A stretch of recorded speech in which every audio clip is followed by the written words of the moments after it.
And I was probably like 6 maybe, riding home from dance class, and my mom was driving, and Brad Paisley's song "We Danced" came on the radio. And after it was over, I looked at my mom and I was like, "Mom, I love country music because it tells stories." And so I've just always like been aware of that. I love that about country music, and I've always written stories even when I was little.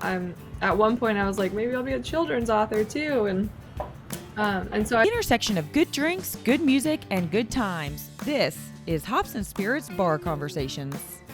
Joining us here on the Bar Conversations this week, we've got a lot to talk about as she's got a whole lot going on in her career and her life. Let's welcome in country artist, songwriter Jenny Tolman.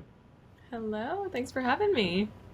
Absolutely, absolutely. Now, I joked a little bit before I hit the record button that I know you've got a young child at home, so I doubt you were doing anything too crazy, but I got to ask, since this is Bar Conversations, what are you drinking tonight? Well, tonight it's not too exciting. I've got some water because I've got a 7 a.m. flight in the morning and a 9-month-old, so I can understand take that. it easy tonight. But typically I'm a tequila girl. Ooh, I like it. So now, are you just like Blanco, or do you get into the Reposado, the Añejos, things like that? What's your tequila of choice these days? Well, actually, a good friend of mine who's also an artist, his name's John Wolfe. You should definitely have him Mm. on because he's got his Oh, own I've he tequila was brand. very he was very chatty. I think I Oh, asked you him already like three have. questions. Yes, yes. Perfect. Yeah, well, my husband is a producer and he produces John as well. So we've got tons of Juan Lobo. So I mean, every single every single kind. I mean, but when it's not Juan Lobo, I typically do a very girly thing and I just get tequila with soda and a little splash of pineapple juice and lime. It's good. I like it. That's simple, Blanco. but probably very good. It is very good. And pineapple juice is actually really good for your vocal cords, so that's like my show drink. I was curious because it's always funny. I've asked this to a lot of folks as I've learned that so many enjoy what I never would have thought of, like a whiskey. It warms up the vocal cords. I'm like, Hmm. okay. So it's Yep. interesting. I like that. Yeah. It sure is, but I'm more of a tequila girl than a whiskey girl, although I do enjoy some Wyoming whiskey. I don't know if you've ever had that. It's really good. Well, I was about ready to say, so I always try to find something that has a connection to the artist. And I was trying to figure it out because I know you're a Nashville girl, but I know Yes. Wyoming has a special place. So, a little Oh Wyoming my whiskey tonight. gosh, no way. So, That's so perfect. but yeah, I love what they do out there. They've got a cool story, and they make some good stuff. And um, like I said, I know you're. We'll talk a little bit about Wyoming later because I know that's a special place to you. But you're an actual one of the rare unicorn Nashville natives that's working and doing music in Nashville, right? Yes. Yes, it's crazy. You know what's funny is that until I got into the music industry, it wasn't weird that I was from here. Because you grow up here and everybody else, all your friends are growing up here. And then it's not until you start meeting people who moved here and you're like, oh, wait, I guess that it's very unusual in this business to actually be from here. I was gonna say, I mean, does that give you like a leg up on knowing where to avoid and the fun, cool places to go and take people? You know, yes and no. It definitely, you know, I was really lucky to have like my dad know where to stay away from, and when it comes to music industry stuff. But honestly, I'm such an old lady. I hardly go out, especially now that I have a baby. I feel like everybody else who's like a tourist, they'll text me and they'll be like, "Hey, have you been there? How's this place?" And I'm like, I have never even heard of that, but apparently it's really cool according to you guys. So I'm like not the person to ask where you should go in Nashville, which is sad, but yeah, it's definitely I feel like the people who move here have a leg up on what's actually cool and trendy in town because I do not go out that much. Well, and two, you've seen probably the town change very drastically from when you were Yeah. young to now. Yes, I mean when I was growing up, what we did for fun was go down to Broadway, get dressed up, and just walk up and down the sidewalks because we couldn't go in anywhere. So that was like, because everybody's like, oh my gosh, what was it like growing up in Nashville? And I'm like, well, I mean, you can't do anything until you're 21, so it wasn't that different. We had a bowling alley. You know what is cool is growing up going to the Grand Ole Opry. That's probably the one of the coolest. Is that's definitely special to Nashville. But I mean, it's it's one of those things where you're like, when you grow up here, you don't realize how cool it is. You're just kind of spoiled by it. So I probably have a little bit of that going on. Well, and you touched on it. Your dad was in the music industry as well, so I'm guessing maybe a little bit of that as well, being growing up around the music industry and probably not always knowing what you were truly experiencing as well. Yeah, I always joke that I would go up the bonus room steps in my parents' house to a multi-platinum record that my dad sang on for Garth Brooks, and I was like, I don't know who's that Garth Brooks guy. It was just kind of normal. You don't really think about it when you're a kid. It's just what it is, and then you grow up and you realize, like, oh, okay, that's pretty cool. Yeah, the most sold album of all time, my dad was on. That's all right, Dad. I'll give you that one. Well, and I'm guessing you got to go to the Ryman and the Opry as well, and probably get maybe not sitting out always in the crowd, but getting a little backstage access as well. Yeah, I did quite a few times, and so that was obviously very, very special and very grateful looking back on those times. I specifically remember once, I loved Sarah Evans growing up, and she was playing the Opry one night, and so my dad took me, and I was backstage and got to meet her, and I just thought, and she was so nice, and I was like, this is the best day of my life, and so that's definitely one that stands out to me. So yeah, there's been a lot of cool things that I've had to look back and be like, wow, that really wasn't normal at all, and I'm very grateful for that. Well, and did you grow up? I mean, obviously you were around music. Your dad kind of being in the industry and doing things. Did you grow up loving music as well, like wanting to play things, do things, or was it just enjoying songs and things like that? Yeah, no, absolutely. I always knew that I wanted to be a singer. It was never even like a thought in my mind. It was just like, this is what I'm gonna do. Um, but really, where country music and songwriting kind of came into play was I've always had a love for country music because when I was little, this is a story I tell a lot, but it's exactly how it happened. I was probably like 6, maybe, riding home from dance class, and my mom was driving, and Brad Paisley's song "We Danced" came on the radio. And after it was over, I looked at my mom and I was like, "Mom, I love country music because it tells stories." And so I've just always like been aware of that. I love that about country music, and I've always written stories even when I was little.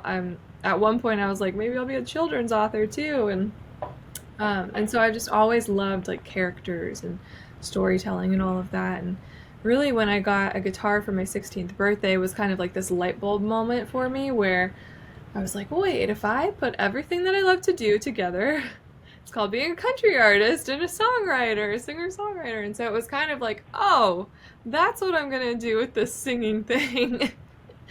And yeah, ever since then, just haven't looked back. Well, I was going to say, and I believe that was also a good time for you to have an outlet and be able to put some thoughts out there and do some things. And I'm guessing that was a big impact on your life in general, not just in music, but like I said, your life as well.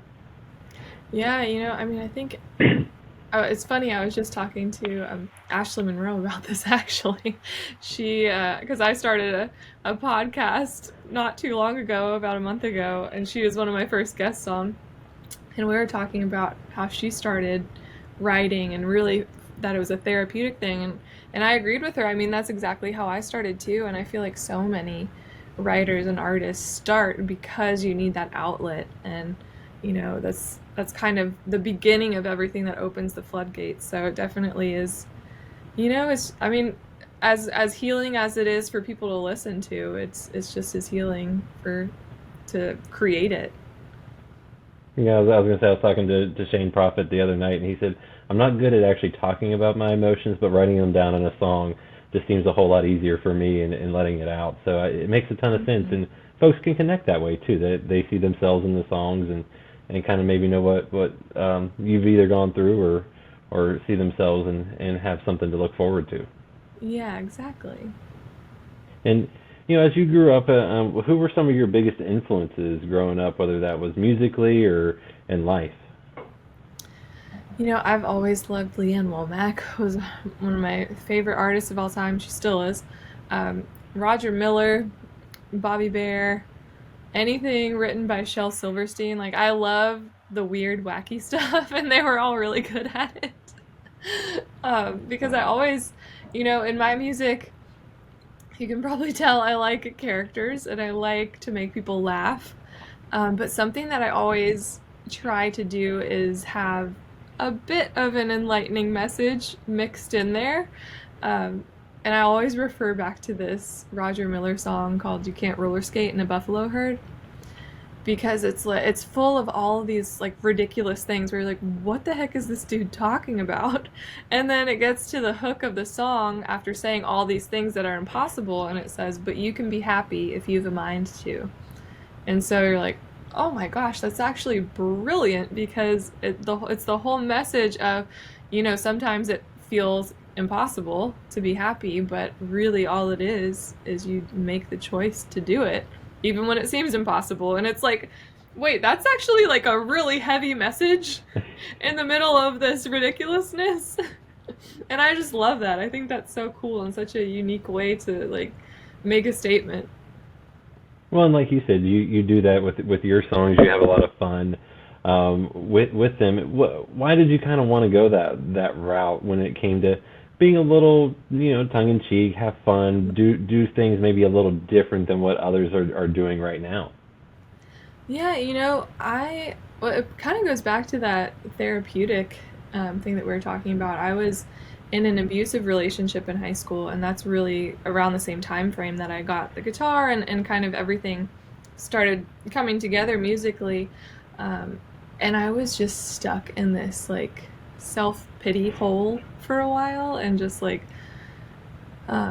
feeling all that. And it's important to feel that, but then it's also important to move on and learn from it. And I just kind of had this like come to Jesus moment with myself one day where I was like, okay, we can sit here and wallow forever and be miserable, or we can smile and, laugh. And I started realizing that laughing made me feel a lot better and made other people feel a lot better too. And, laughter is the best medicine isn't a saying for no reason. So I just kind of made the decision. I was like, if I'm going to make music for other people, then I want to make them laugh. I want to bring, happiness into their worlds and help them out of those places that they might be stuck in. And, still obviously talk about the hard things and feel those feelings every now and then, because I definitely have a few of those songs.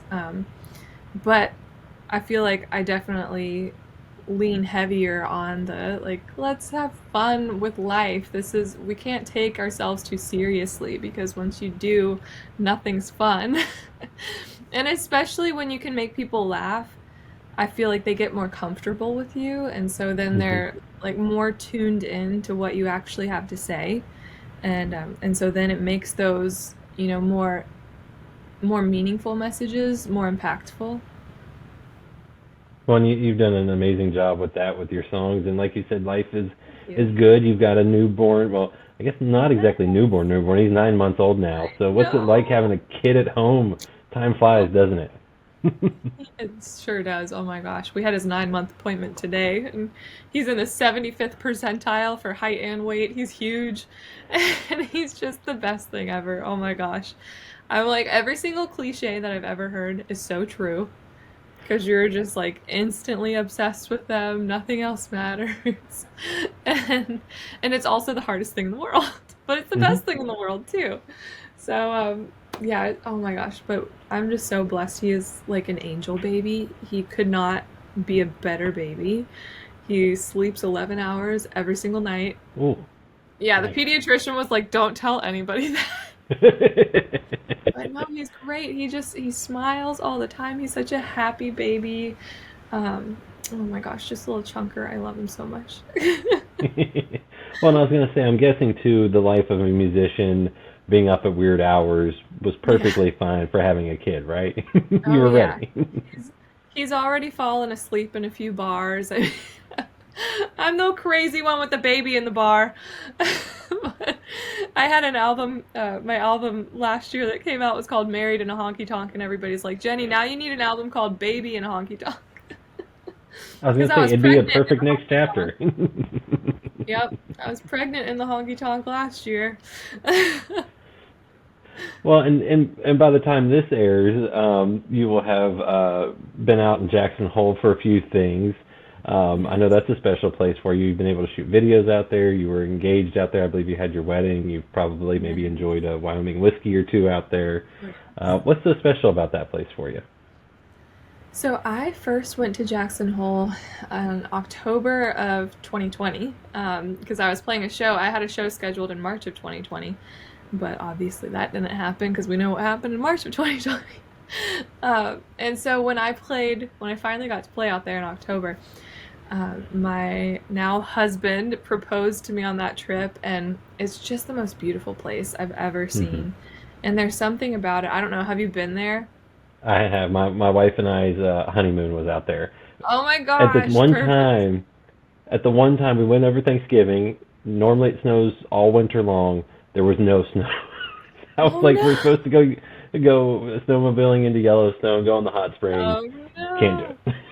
it. You have to But go it is again. beautiful. That is one of Yes. our goals. Yes. Oh my gosh. Maybe next year for Cowgirls at the Cowboy, because which I'll touch on right now. Continuing my Jackson love story. So, anyways, got engaged there. Just fell in love with the town. The people there are amazing. My husband and I joke that we have more friends there because everybody's so nice. Um, and we ended up getting married there. And just made really good friends with the owner of the $1 Million Cowboy Bar out there. He's an amazing man. His name's Bill Baxter. And he's such a huge supporter of mine and just women in country music in general. And so he actually approached me with this idea to do an all female country music festival at the Cowboy Bar. And I was like, oh, yeah, count me in. So I just kind of got this blessing dropped into my lap to get to put together a 3 night festival, all female, at the Cowboy Bar. Last year was our first year. It was amazing. We had the first night, which is more of like a songwriter night. We had Natalie Hemby, Caitlin Smith, and myself. And Natalie and Caitlin like completely blew the roof off. I was way out of my league up there, but they're so nice and so talented. Oh my gosh. The second night, I played full band, and Carter Faith played full band, who's an amazing up and comer. She sounds like a fairy. I always tell her that. And then the last night we had for our headliner was Carly Pierce, which was absolutely amazing. Obviously, she was ACM and CMA Female Vocalist of the Year last year, so that was a huge, big flag that we got to wave for the festival in the first year. And yeah, so it went over so well that we're doing it again this year. So our second annual. And we've got the first night we have Ashley Monroe and Dina Carter and myself. And then second night will be Tiger Lily Gold, who are just blowing up on the country charts right now. I'm so my excited for them. my 4-year-old daughter loves the song "Shoot Tequila," and my wife is loves that. That's the song that I I played for her mean, that she got addicted to. I'm not surprised if it's your daughter. She's on brand for the family. Hmm. No, they're so great, and they're such sweet girls. And then the last night for our headliner, we've got Lauren Elena, which is going to be so much fun. She's a hoot. Well, I was gonna say, being able to do that. I know you've kind of done the podcast in connection with that. How cool has it been able to share their stories, talk to them, and kind of bring a little bit more of how they got to where they are out to folks? Yeah, that's been really special. So I started my podcast called The Road to Cowgirls at the Cowboy, and it features we had Caitlin Smith who performed last year, so we talked about her experience and talked about everything that she's doing now, and she's just the nicest artist I've ever met. Like, I'm not kidding. She's so, so kind. Um, so we've got anywhere from, past performers to current performers. Tiger Lily came on, Ashley Monroe has come on. And we also had Carissa Culiner, who is the host for CMT's Hot 20 Countdown. She came on because she is not an artist, but I call her a lady of Cowgirls at the Cowboy nonetheless, because CMT is actually coming out to film the festival for an episode of Nice. Hot 20. So I got to talk to her about how she got to where she is, as a female host in this industry. And what's really cool is that we have so many moms on the festival. Like Caitlin's a mom, Ashley's a mom, Dina's a mom.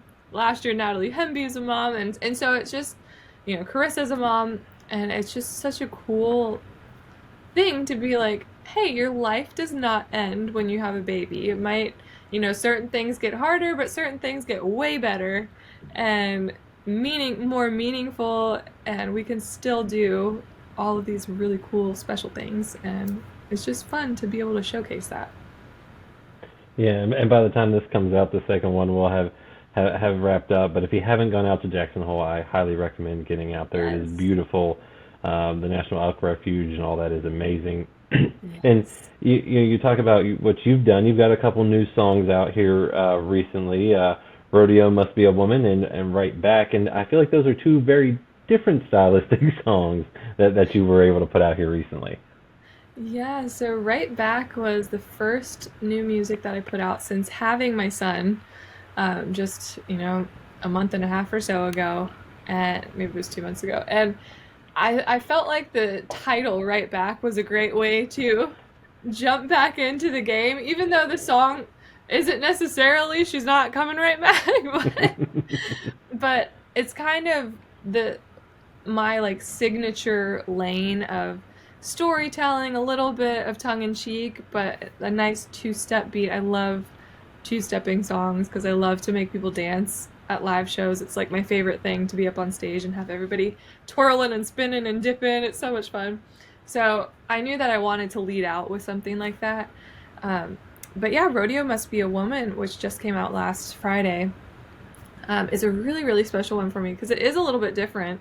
It's a little bit more in that Western vein, and it's kind of, I mean, it's very organically inspired by not only my love of Jackson Hole, which we've talked about, but I've just really fallen in love with the Western culture over the last couple of years, getting to tour out there. And, I've played so many rodeos from NFR to the National Western.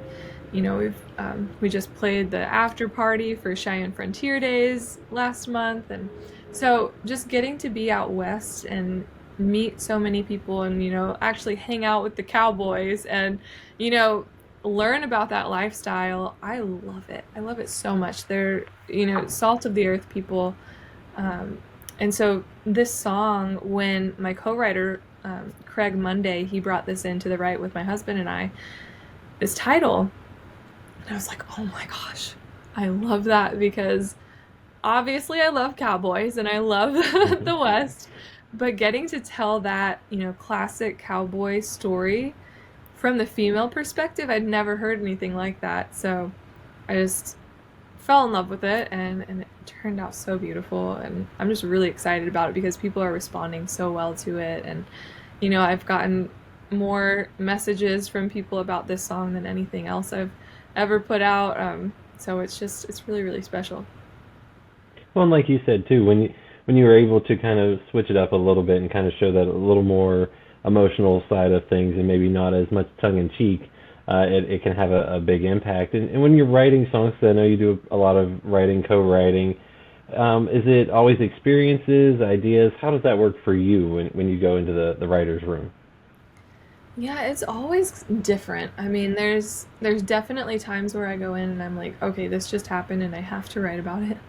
And then there's other times where you're pulling from, whether it's your co-writers' lives or even like somebody like a family member or a friend or something that's going on in their lives, or even just a person you saw walking down the street. Like the other day I saw this man driving down the interstate, and he was an older man and he had a bouquet of flowers in his truck, and it was just him and this bouquet of flowers. And I was like, I wonder where he's going. That would be a really cool song to write, and you just kind of make up a story about it. And so that's actually a song that I'm excited about that I can't talk about yet because it's not even anywhere close. But like that just happened. So it's just kind of random, wherever the inspiration hits, I will take it. Well, I was gonna say that's that storytelling aspect of whether it's in a book or a song, people can actually see what you're singing about and can kind of be transported there. Yeah, exactly. And like you said, you have fun with some lyrics, but you also get emotional with songs like whether it's Rodeo Must Be a Woman or even a song as Afraid. And what's it like Mhm. when you kind of put those songs out? Because like you said, they are a little bit different than what you typically do.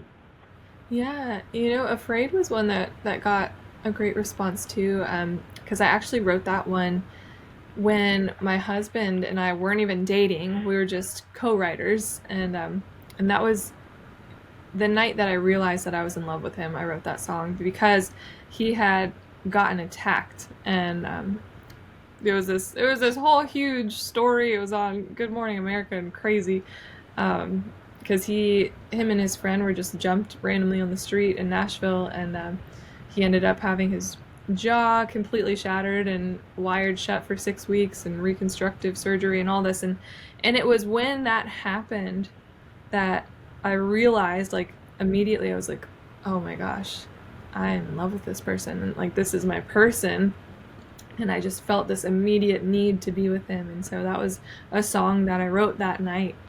Um, I wrote two songs that night, and the other one's unreleased. I'm considering putting it out, but yeah, Afraid was one of them too, and just poured out of me because it was real and raw in that moment. And then you've also had a really cool and amazing video that you put out, Watering the Weeds. Yeah. How did that video come about, and why did you want to do something with Thistle Farms? Yeah, so I went to Thistle Farms to honestly not even thinking about doing a music video there. I was just there because I was wanting to donate a portion of the proceeds from that song to somewhere, or from my album to somewhere, the Married in a Honky Tonk album. And as I was touring that facility, there was this thing called Circle Time that they were doing, and so I got to sit in there and listen to their stories. And there was this one particular woman who was telling her story because Thistle Farms is a trafficking survivors, abuse survivors, things like that. That they take in women and help them out, give them jobs, give them a place to live, and kind of rehabilitate them. Um, and so they have stories that you can't even imagine, comprehend. And there was this one woman who was talking about, she was reading a story from this Thistle Farms book, and there was a girl who had been trafficked, and she was living in this beautiful hotel that's where she was kept captive, and that was what she was grateful for. She just focused every single day that she was in this beautiful room and it had a beautiful chandelier, and every now and then the sun would shine in from the window and hit her face, and that warmed her skin, and she loved that feeling. And that was like, those were her things that she was grateful for, and that's all she would focus on every day. And that just like knocked the wind out of me because I'm like, oh my gosh, think about everything that I complain about every single day, or like the little things that I get annoyed about. And this woman is grateful for the sun coming in and a chandelier in this room that she's trapped in when, god awful things happening to her. Um and it just made me think of the song Watering the Weeds, because the song is about, whatever you focus on, you're going to grow. And just like weeds grow exponentially if you water them, even Hmm. if you don't water them, so do negative thoughts. And so somehow this woman was strong enough to know that. And she was so strong to know, okay, I need to focus on gratitude. And that's what kept her alive, and how she ended up eventually getting out of that situation. And so I just felt so strongly in that moment. I was like, oh my gosh, I would love to somehow feature these women and their stories for a video for this song, because the song is a much lighter version of that concept, because it doesn't go that heavy at all in the song. But it is the same sentiment of, gratitude for the good things and not focusing on the negative and not feeding into that. And so I pulled one of the directors aside and I was like, listen, this is not why I'm here, but I just got this idea and I would love to run it by you. And I played her the song and she was like, oh my gosh, I love this. I think this would be great. And so we ended up collaborating on this music video, and I mean, it just turned out so fun and so special. The women that are featured in there and their stories, and just getting to shine a light on Thistle Farms and the amazing work that they're doing in Nashville is just really special. And that's the type of stuff that that's why we make music, is to help people, and to whether that's just healing an emotion with 3-minute song, or bringing an awareness to a giant organization such as that to help even more women beyond a song. And so it's really special, and just very grateful that they agreed and wanted to join in. And then the feedback from folks was awesome. As I know, I believe it went viral and brought a lot It of did, yeah. good I got attention half a there. million views like in 2 days, I think, or something like that. It was wild. So, and stuff like that shows me that people are good. And no matter what the news tries to tell us, I'm like, it's like that Luke Bryan song, I believe most people are good. Mhm. Absolutely. And for you, as you've gone on this wild journey, I mean, I know you're kind of at the very start of it, but it's been a lot has happened in your life with Yeah. music. What's it been like for you on this journey, and as you look back and see where you're at now? It's funny that you asked that, because that's something that I was just thinking about. Like, I need to stop and take account of all the things that I'm grateful for and all the things that I've accomplished, because it's so easy to get into this mindset of like, oh, I don't have this yet. I still want to get to this, or I don't, things like that. And I think back to when I was like pining over a certain publication saying my name or writing my name on an article, and now that that happens, and you kind of are like, oh, okay, cool, what's next? And I'm like, wait, okay, no, we need to go back to that girl that was so excited, and be grateful for it, because it really is amazing, to get to look back and see all the things that I've gotten to do. And I mean, I get to have a festival in Jackson Hole, in the most beautiful place in the world. That's amazing, and I'm so grateful for that. And that's not something that just like, you don't get for no reason. So it's very important to look back and take account of all those things, because I think about starting at my neighborhood Corky's barbecue, which is where I used to play all the time, writers rounds, and I think back on that so fondly, and it would be fun to go back and play there someday. Maybe I should do like an album release show at Corky's and to like go back to where it all started. But I need to be like way cooler before I can actually go back. I don't know. I think you're doing good now. That would be how you get out and about, right? That Yeah, you go back out to some of the old stomping grounds. yeah, exactly.